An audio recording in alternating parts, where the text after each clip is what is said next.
في حاجه اسمها تطوير المهارات اللازمه والاستعداد المناسب عشان نتعلم المهارات والعمليات الحسابيه والانتقال التدريجي من المحسوس الى المجرد، ونمذجه الاستراتيجيات اللي هي استراتيجيات حل المشكلات، تعليم القواعد والمفاهيم، توفير الفرص الكافيه للممارسه والاتقان، واستخدام الاساليب المناسبه لتعميم المهارات المكتسبه. رائع جدا. ماشي. طيب اول شيء المهارات المعرفيه اللازمه لتعلم الحساب، اللي هي ايه؟ المقارنه والتسميه وقياس الكميات واستخدام الرموز المتصله بها. خلاص؟ يعني ايه في المقارنه؟ ادراك معنى كبير، صغير، شيء واحد، اشياء عديده، قليل، كثير، اكثر، اقل، التكافؤ، عدم التكافؤ، هذه المساله. خلاص؟ تسميه الكميات اللي هي معرفه اسماء الارقام بالترتيب، عد الاشياء، استخدام الرموز المتعلقه بالكميات زي ربط الاسم العدد برمزه المكتوب، ومطابقه الرمز الكتابي للرقم بعدد الاشياء. وده يشمل ايضا قياس الكميات اللي هي المفاهيم الاساسيه المتصله بالفراغ والسوائل: فارغ، مليء، الوزن، خفيف، ثقيل، الطول، قصير، طويل، الوقت، قبل، بعد، الحراره، ساخن، بارد.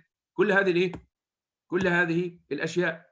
ثانيا الانتقال من المحسوس الى المجرد، ان انت تعلم الطلبه المفاهيم الحسابيه في افضل صوره. تعليم الطلبه ذوي اضطراب التعلم المفاهيم الحسابيه يكون في افضل صوره عندما ينفذ التعليم بشكل متسلسل من المحسوس فشبه المحسوس، واخيرا المجرد.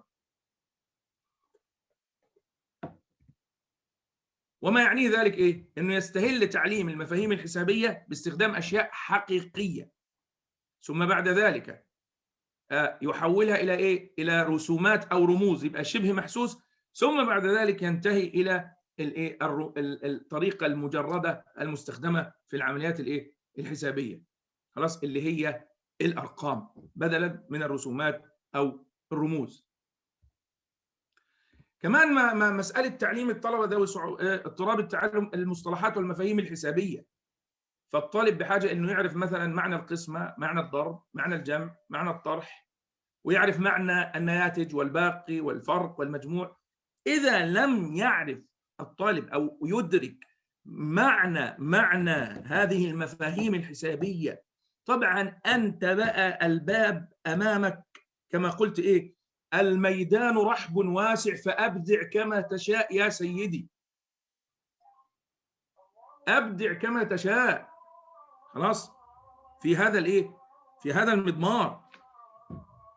يعني تأتي بألعاب، تأتي بصلصال، تأتي برسومات، تأتي بأوراق، ببطاقات، أيا كان ما ستفعله لكي يعني تقدم له هذه المفاهيم بشكل ميسور مبسط يتسق مع أسلوبه في معالجة المعلومة ومع نمط التعلم الغالب الغالب عنده. أنت وما تشاء. خلاص؟ القواعد. تعلم الحساب بيبقى ميسور جدا إذا الطالب تعرف على القواعد والمفاهيم الأساسية. يعني إذا ناتج ضرب أي عدد بالصفر هو صفر، نفس مثلا زمان أيام الثانوية العامة. أنا أتذكر أيام الثانوي العام كان مدرسين اللغة العربية كانوا بيدونا ورقة، كانوا بيعطونا ورقة كده كانت بعنوان ثوابت نحوية. ثوابت نحوية كنا بنحفظها، اللي هي اشياء لا تتغير، اشياء لا تتغير. يعني مثلا كان يقول لك اللي ياتي بعد لولا يعرب مبتدا مثلا. فاكر انا فهكذا. فهناك ثوابت ومفاهيم اساسيه لا تتغير. فهو اذا خلاص هو فهم وحفظ تماما ناتج ضرب اي عدد بصفر وصفر، ناتج اي ضرب اي عدد بواحد هو العدد نفسه. خلاص؟ ان 5 في 8 هي 8 في 5. تبديل الاماكن ده لا يختلف في لا يختلف في شيء. مساله التعميم بقى، انه يتعمم المهاره مش بس فقط في الجزء اللي هو درسه او اتعلمه. لان الطلاب ذوي اضطراب التعلم عندهم مشكله وللاسف صعوبه كبيره في نقل اثر التدريب او في تعميم المهارات. في تعميم المهارات، وده لا يمكن يحدث إلا بتدريب فعال وطويل ومتنوع ومتقن وبوجه بوجه عام. ماشي؟ بوجه عام. يعني استعرض معاكم بعض الفيديوهات اللي يعني بتتناول اللي زي ما بيقولوا كده يعني fun activities بيطرحها بعض المعلمين، وكذلك ما يسمى بالماث ستيشن، كأن يعني ركن الرياضيات اللي بيقوم المعلم على تجهيزه ومثل هذه الامور. فهنبدا ب how we do math station اللي هو وكأنه ركن الرياضيات. فتعالوا نتشارك سويا هذا الفيديو ويعني نشاهده معا.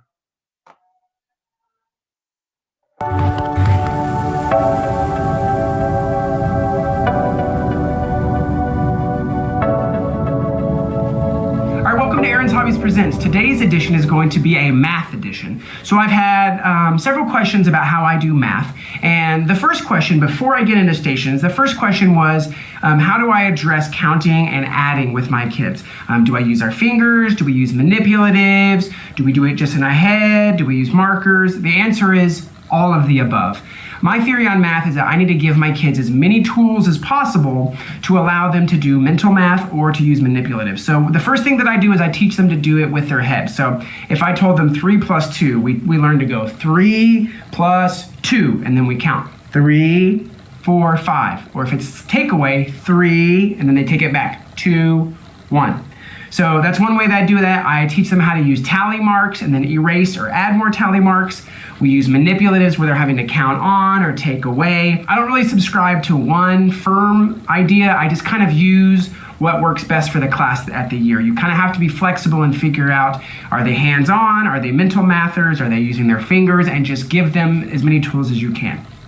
All right, now on to the most important part. For me, math is all about hands-on. The more that you can give them to touch and feel and do and manipulate, the better that they're going to understand that. Give them as many tools as you can. I don't really subscribe to one. So that's one way that I do that. I teach them how to use tally marks and then erase or add more tally marks.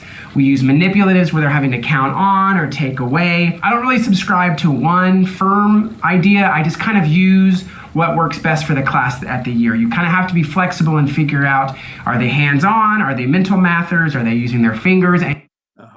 الجزئية دي بيقول لك you have to be flexible and figure out.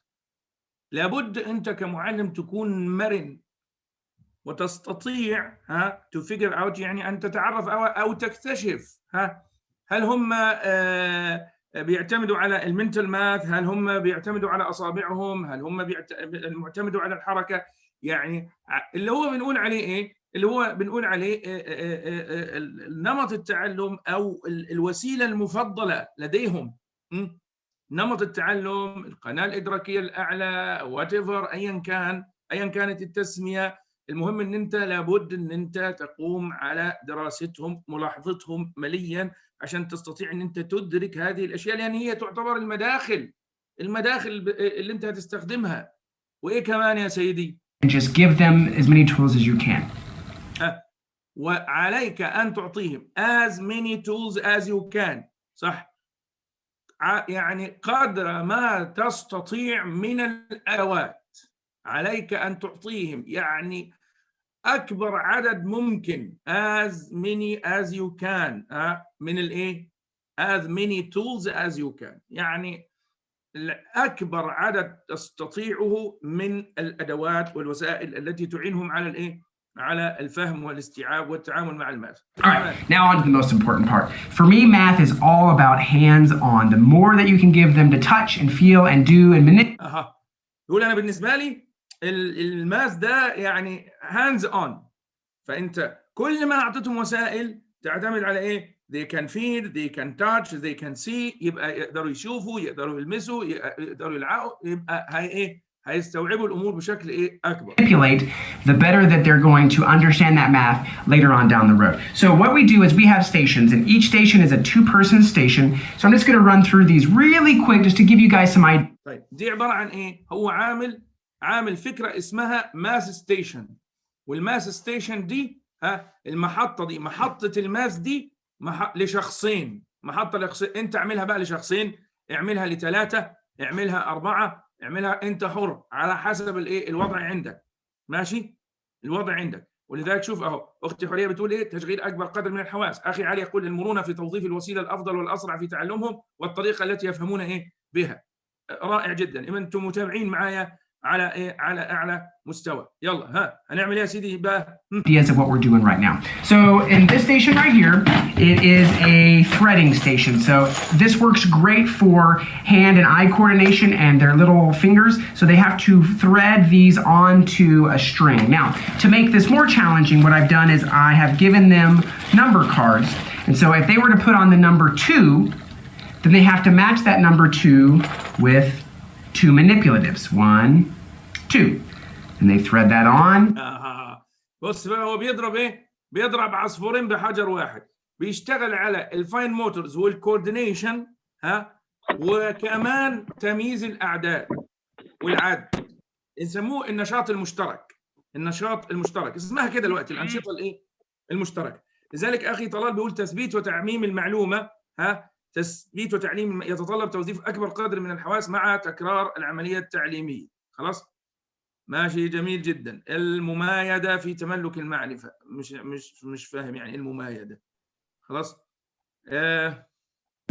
And so they would build on their string 2, 5, 7, 6. So as I walk around, I can just look at their string and see if they've done the job that they're supposed to. All right, so before I get into this next station, I want to give another teacher tip. Okay, if you go to the Dollar Tree or the dollar store and you buy these little containers, the Tupperware containers, and you put a foam dice inside, it doesn't make a lot of noise. And so when the kids roll the dice, they shake it and they drop it and they can see. شوف جايب ايه اللي هو النرد هذا الحجر داين وجايب ايه هذا البلاستيك الشفاف وبعدين هم يعملوا كده عشان ما يوقعش منهم. شوف ذكائه. وهو لما يعملوه كده ويرموه على الارض يروح كده يقع منهم يعمل ايه يعمل خربطه ما يحافظ على الايه على النظام انما يعمل كده ويقلب يعمل كده ويقلب فيقدر يشوفه خلاص. ماشي ايوه تمام جميل. شوف هنعمل ايه بقى؟ The dice inside. You don't have to worry about dice going everywhere. All right, so this station is called Roll the City, and what it is I sit on one side, or my partner sits on the other side. I roll 4. I build 1, 2, 3, 4. There's one of my city.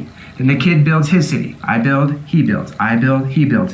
And at the end, we have a little spinner that we spin, and either the winner is the person who has more, the tallest city, or the person who has less. Next station is about learning what. يبقى اللي فاتت دي ايه حلو قوي. ده 4 خلاص.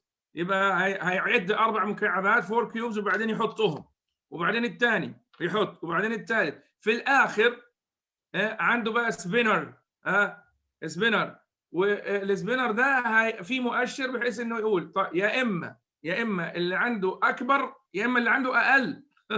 خدوا بالكم لانه ليس شرطا ان تبقى المساله انه الاكثر من حيث عدد المكعبات يكون هو الايه الفائز. طبعا رائعه الفكره دي. خلاص.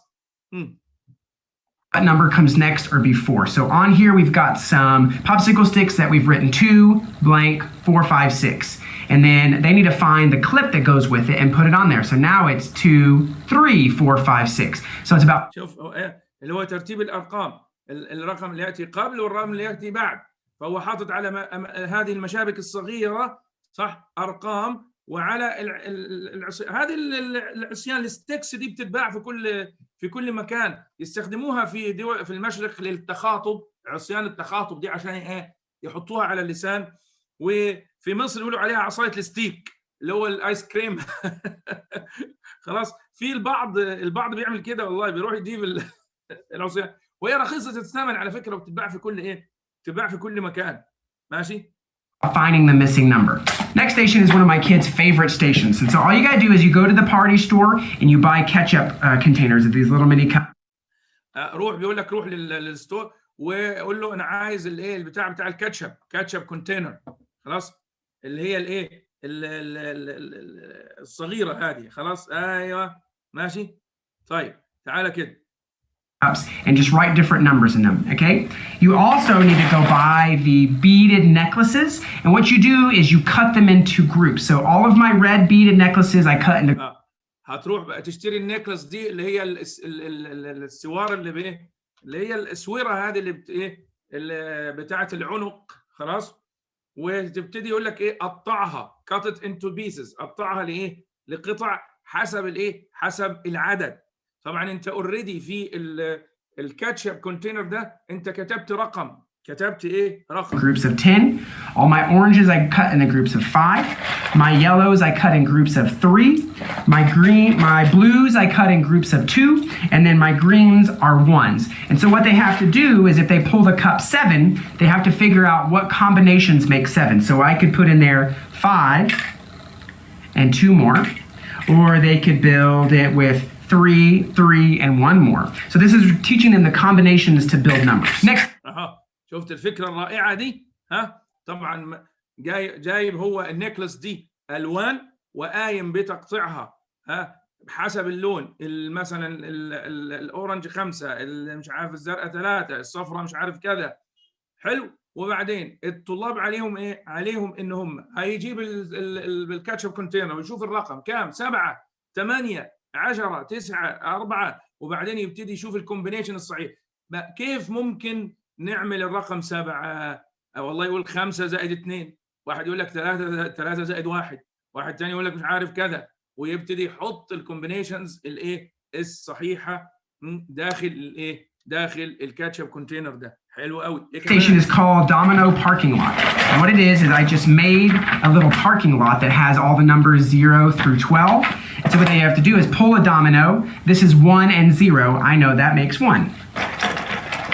This domino is 6 plus 3 more, so that will go 6, 7, 8, 9, and they park it on number 9. And then the winner is the person who can park all their dominoes first. ده هو سماه ايه؟ سماه الباركينج ايه؟ اريا. عمل كده ايه مخطط، كأنه مخطط لايه؟ للباركن السيارات. ماشي؟ ويستخدم الايه الدومينو. هو حاطط رقم، وبعدين الولد يمسك الدومن ويشوف عنده الرقم كام؟ الرقم 1، عنده الرقم 8، عنده الرقم 6، عنده الرقم 4، عنده الرقم 3. ومين الفائز؟ الفائز اللي يقدر يقوم بايه؟ يعني ركن كل قطع الدومينو في اماكنهم الايه الصحيحه، كانه بيركن ايه؟ بيركن سياره. ايه كمان؟ All right, so next station is a chain station, and what we've done is we've given them math problems. So 2 plus 8 equals 10. And what you do is you have to build 2 of one color on one side, 8 on the other side of a different color. So I have 2 on one side, and then 8 of a different color on the other side, and then I tell them you have to combine to make your equal. So 2 plus 8, so we combine those, and then we change it over, equals 10. الله، فكرة رائعة، فكرة رائعة. بص، يجيب هو التشين عن طريق استخدام البلاستيك تشينز دي مالية الدنيا، مالية الدنيا، خلاص. وسهل جدا يعمل البطاقات دي، يحط 2 وبعدين 8، دي من لون دي من لون، وبعدين شوف مسألة التصور البصري دي في غاية الأهمية، لأن هم هيعدوا بنفسهم، إن هم هيتصوروا بصريا، وإنها هيستخدموا إيه الحركة. رائع رائع، أفكار رائعة. فهم معنى الجمع وتصوروا يد لا تنسى ما فعلت، إنه هو اللي عد 2 وبعدين 8 وبعدين جمعهم، كأنه بيفكك ويعيد الايه التجميع مرة أخرى. ومسألة التمايز بين الألوان، العين بتعمل ايه؟ بتاخد زي ايه؟ زي شوتس زي السكرين شوت كده، خلاص. ايه تاني؟ And then to make this harder, once they get good at the station, we have more cards where the equal sign has a blank, and they have to use a whiteboard marker to write the answer. خليها أصعب بقى. بعد كده بنعمل ايه؟ بنخلي الناتج مش موجود. الناتج مش موجود، وعليه ان هو يستخدم وايت بورد ماركر ويكتب الناتج، وبعدين يضع الايه السلاسل الايه المساويه عشان نتدرج ونخليها اكثر ايه اكثر صعوبه. ماشي. My other chain station is for kids who are not quite ready for the addition and subtraction problems. So this is just sequencing. So they would build 4, then they would build. شوف التمايز بيقول انا عندي اطفال مش جاهزين لعمليه الجمع والطرح والمش عارف ايه والكلام ده كله، فانا عامل لهم ايه تشين سيكونس اخرى، بس فقط ايه مجرد ايه سيكونس الارقام اللي هو ترتيب الايه ترتيب الارقام. انظروا الى هذه اللفته حين ايه اسمه التمايز في عمليه التدريس اللي هي ايه مراعاه الفوارق الفرديه، وهذا لا يتم الا عن طريق تنويع المدخل التدريسي، صح، والتدريبات والانشطه اللي المعطاه. Build 5, and they would build 6, or they can pull another card, build 1, build 2, build 3, and they just chain the chains. All right, so next station, inside of here, they have a little addition problem. This says 3 plus 1, and so they set this down, and they have to build 3 plus 1. So 3 of one color plus 1 of another color, and then they put it in front of it equals. شوف استاذنا الكريم اخي الاستاذ مكاوي يقول مكون تفكيك العدد اساس في بناء المفهوم، لان المتعلم مطالب بالتمكن من العدد قراءة وكتابة وتفكيكا ومقارنة وترتيبا بالضبط. ولذلك انا انتقيت هذا الفيديو اخي الاستاذ مكاوي، يعني انا حينما انتقي اخواني واخواتي يعني اطالع عشرات الفيديوهات واشرق واغرب ويعني وفي مقاربات كثيرة جدا حتى أجد ما ألمح فيه فكرة، ما ألمح فيه فائدة، ما ألمح فيه عمق، لأن صراحة اليوتيوب يعني هو بحر المتلاطم الأمواج، ويعني فيه الكثير والكثير مما يعني لا طائل من ورائه. خلاص، فأنا أستعين بالله سبحانه وتعالى وأسأله دائما يعني التوفيق والمدد في أن يعني يلهمنا رشدنا في مسألة الانتقاء والاختيار. تمام؟ 2, 3. Okay, next station is called build a tower. So I have a little paper that looks like this. So it's got 1, 2, 3, 4, 5, 6. And in here they have a dice. They roll the dice. If it says 6, they build 6 on this stack right here, and then their partner goes. Then it's my turn. I roll. If it says 3, I build my tower of 3. And the winner, who is the one who can build all of their towers on their page. Okay, this is another station. This is a station that's a variation of the build the tower. Same idea, except it looks like this. شوف الفكرة، فكرة رائعة. شوف. Of 3. And the winner, who is the one who can build all of their towers on their page. Okay, this is another station. This is a station that's a variation of the build the tower. Same idea, except it looks like this. And what you do, same idea, you roll it 4. So I get 4. 1, 2, 3, 4. And I put it with the number 4. And the winner is the person who can get 1, 2, 3, 4, 5, 6. And I teach them, if they roll it and they get 4 again, they go, oh well, because they don't get to build 4 again. If you want to make this station harder, what you do is you put 2 dice in this and make the dice 0, 1, 2, 3, 4, 5. And then the combination of the 2, you can build all the way up to 10. All right, so here's another domino. And these giant dominoes you can get from the شوف الأفكار هنا بقى جايب برضه دومينو بس جاينت عملاق. خلاص، طبعا النشاط السابق كان واضح فما توقفت يعني. بس في جزئيه مهمه جدا لما اتكلم اشار ان انت لو عاوز تعملها اصعب خليهم 2 دايز يعني خلوهم يعني حجرين، وخلي واحد فيهم مش عارف 1 2 3 4 والثاني مكمل ليه، وبعدين الاثنين يكملوا ال10 وهكذا. خلاص، يعني اذا هو يشير دائما الى مساله التدرج، وان انت من الممكن ان تجعل النشاط اكثر صعوبه بادخال عوامل يعني أخرى. Dollar Tree. And so what they do is they have a piece of paper that they record on that looks like this. Domino addition. هو اللي عاملها. And what they do is they take a domino. For example, this one says 4 and 2. So they're going to draw their domino 4 and 2, and then they're going to write 4 and 2 more equals 6. هو هيطلع الدومن مكتوب 4 و2، وهو هيقوم هيرسم الفور، هيرسمهم الاربع دوائر ويرسم الاثنين، وبعدين تحت يحولهم بقى 4 بلس 2 وبعدين ايكوال. روعه روعه، شغل شغل. Okay, and then we've got some bag stations, and usually these bag stations go along with what activity I'm teaching this week. So I've just finished my 2D shapes, and so this bag is just a simple sort. I've got giant shapes, and they have to sort different. عنده كمان ايه؟ حقائب، باج ستيشن، ودي بيقول ايه؟ دي بتتمشى مع المهارات اللي بكون ايه؟ يعني ايه؟ اتممت ايه؟ تدريسها. الحقائب دي خلاص؟ ولذلك هو بيقول الحقيبه دي فيها ايه؟ فيها الشيبز الاشكال. عندي جاينت شيب، اشكال كبيره واشكال ايه؟ صغيره. Items that like houses and crutches and TVs, and they sort those into the shapes. تصنيف. Giant deck of cards, these are worth their weight in gold. Also get these at the Dollar Tree, and I've taught them how to play war. So I take the face cards out and I show them how to get half the deck, and then they flip it over. 1, 2, 3, war, and whoever has the largest number. So we're working on number sequencing and greater than or less than. All right, so we've also taught measurement, and so this station I have laminated one of the recording sheets.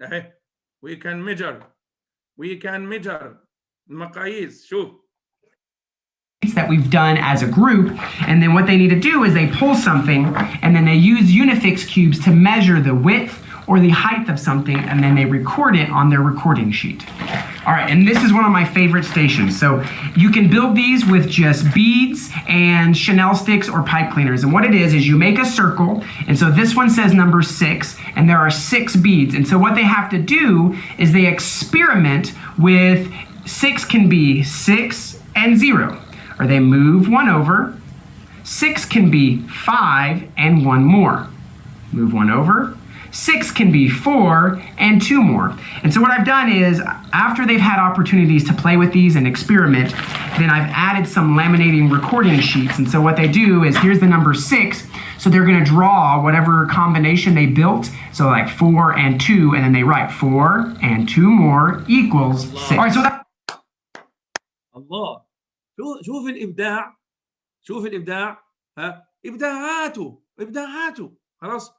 لا ومجهز ورايح شاري الايه؟ شاري الاغراض وشاري الكونتينرز ومجهز الاوراق، مرتب الدنيا. التخطيط تخطيط الابداع الابتكار. فما في يا جماعه يعني وجبه جاهزه. ما في وجبة جاهزة. يعني الإبداع مجال فضاء الإبداع يعني أرحب مما تتخيلوا. فضاء الإبداع والابتكار. وأكرر ثانية المقولة التي ذكرتها بين أيديكم. المقولة التي ذكرتها بين أيديكم. هل يعقل قبل أن أذكركم بها ثانية، هل يعقل أن هذا المعلم صح كل الأفكار التي طرحها بين أيدينا الآن أتت إليه هكذا دون بذل جهد في التعمق وفي البحث وفي التنقيب وفي الدراسة هل ممكن؟ مستحيل. خلاص. هل من الممكن أن تكون هذه الإبداعات وهذه الابتكارات وهذه الآليات أتت إليه وهو لا يحمل في قلبه الشغف والحماس والتوجه التعليم والطلاب؟ مستحيل بأي حال من الأحوال. فأذكركم بالمقولة التي قلتها من قبل، والتي قالها الشيخ الشعراوي رحمه الله. خلاص. وجزاك خير الجزاء أخي مكاوي، الله يبارك فيك يا رب. الفيض فيضان، فيض جود وفيض مجهود، فمن أراد فيض الجود فعليه ببذل المجهود، ولا يكون العطاء إلا على قدر الإخلاص. ها والعطاء يكون على قدر الإخلاص، يعني على قدر الإخلاص يكون العطاء، أي يكون فيض الجود من الله سبحانه وتعالى. بس فالفيض فيضان، فيض جود وفيض مجهود، فمن أراد فيض الجود فعليه ببذل المجهود، وعلى قدر الإخلاص يكون العطاء، أي يكون فيض الإيه؟ يكون فيض الجود. بس فمثل هذا الكلام لا يتأتى هكذا لكل من كان. صح؟ ماشي؟ طيب دعونا نكمل. That was a very fast and furious go through of what I do in my stations. If you have any questions on the things that I've just shown, post those questions down below. Or if you have any other questions about how I teach math, I'd always love your questions. So every time we learn something new, I'm going to put something in this station that practices that skill, and I'll take away one of the stations that I know the kids have gotten really good at. لا شوف كمان بيقول لك ايه؟ بيقول لك كل ما تأتيني فكرة جديدة، ماذا أفعل؟ أقوم بإضافتها وسحب ما قد أتقنه الطلاب وتعلموه تماما، والآن خلاص يعني صار من الممكن إن هو يبقى ممل بالنسبة لهم. شوف كمان، شوف الإبداع. خلاص أيوة بالضبط أخي مكاوي. من لا ومن يتهيب صعود الجبال يعش أبد الدهر بين الحفر. معروفة. خلاص. Throughout the year, these stations are going to incrementally get harder and harder and harder. وأثناء العام، اسمع، وأثناء العام يقول these stations will become hard and hard and hard and hard. يعني إيه؟ أنا بس ببدأ بسخن، بعمل warming up في بداية العام، ثم كلما تقدمنا في دراسة المهارات، كلما تقدمنا في المنهج، صح، أبدأ في التغيير والتبديل والصعود والارتقاء بالعمليات. ولاحظوا أنه لا يقوم بالتبديل هكذا دفعة واحدة، لا، ده بيعمل تيك one by one. الستيشن اللي الطلاب أتقنوها بقوا بيرفكت، يشيل ويحط بدالها، وبعدين بيلاحظ بيراعي عملية التدرج من الأسهل إلى الأصعب، اتساقا مع عملية المضي قدما في التدريس. بالله عليكم، ده واحد دماغه عشوائي، مش عارف هو بيعمل ايه، مش مخطط اصلا هو هيعمل ايه. مش عايز اقول خلال الدرس ده، خلال العام كله. planning and planning، التخطيط.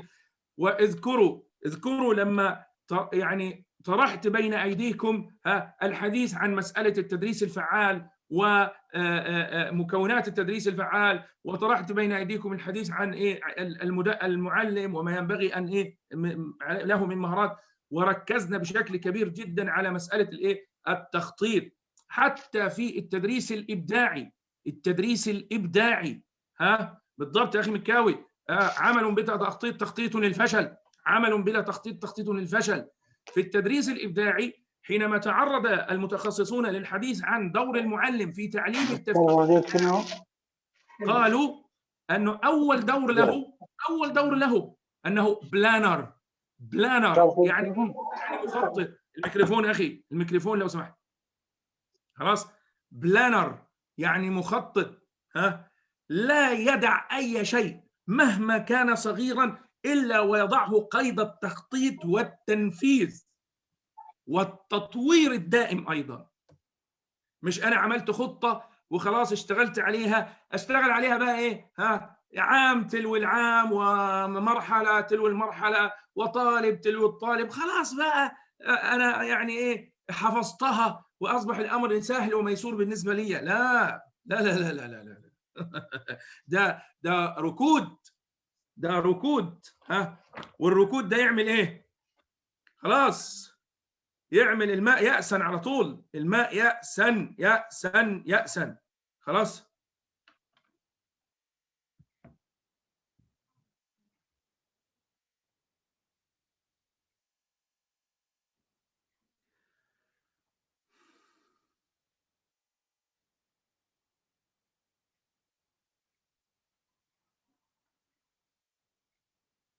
طيب تعالوا نكمل. And how I do stations are free choice. The kids know there can only be 2 kids at each station, and if they're finished, they clean up and they choose another station. I also have iPads in stations. بص طب انا بعمل ستيشنز ازاي؟ والله انا عندي ديفرنت ستيشنز، والاطفال راحوا للمحطه دي، الستيشن دي، خلصوها، نظفوا كل شيء، كمان بيعلمهم التنظيم والترتيب، ويرجعوا كل شيء لمكانه ويروحوا لغيرها. كمان انا عندي بيقول انا عندي ايباد ستيشن and Osmos in stations. So we have technology, we also have hands-on. يعني عندي محطات التكنولوجيا، وعندنا محطات hands on، يعني اليدوي، المانيوال. خلاص ماشي. طب ايه كمان؟ قول. And then my student teacher and we walk around the room and we work with kids who we can tell are struggling with counting 1 to 1, addition, whatever. يقول انا كمان بقى والمعلم المساعد، لان المفروض طبعا طلاب التعلم بيبقى فيه تيتشر اسيستنت ما ينفعش واحد يكفي لوحده. خلاص المهم يعني وات ايفر. فاللي بيحصل بيقول احنا ايه رومينج اراوند بقى، بنلف كده نلف وبنحط عيننا وبنركز على الطلاب الاستراجلينج، يعني اللي بيعانوا اللي هم عندهم المعاناه، عشان نديهم بقى ايه يعني اكسترا هيلب، اكسترا باك اب. بالك ماشي. That skill is that we're working on, I'll go and play that game with the kids so that I can scaffold the skills that I want them to have. وساعات بيقول ايه اقوم داخل والعب معاهم، العب معاهم عشان اعلمهم المهاره اللي انا عاوزهم يتعلموها او يتقنوها. All right, well that's all I've got for this edition of Aaron's Hobbies Presents. Thanks for tuning in, and remember, post those questions down below.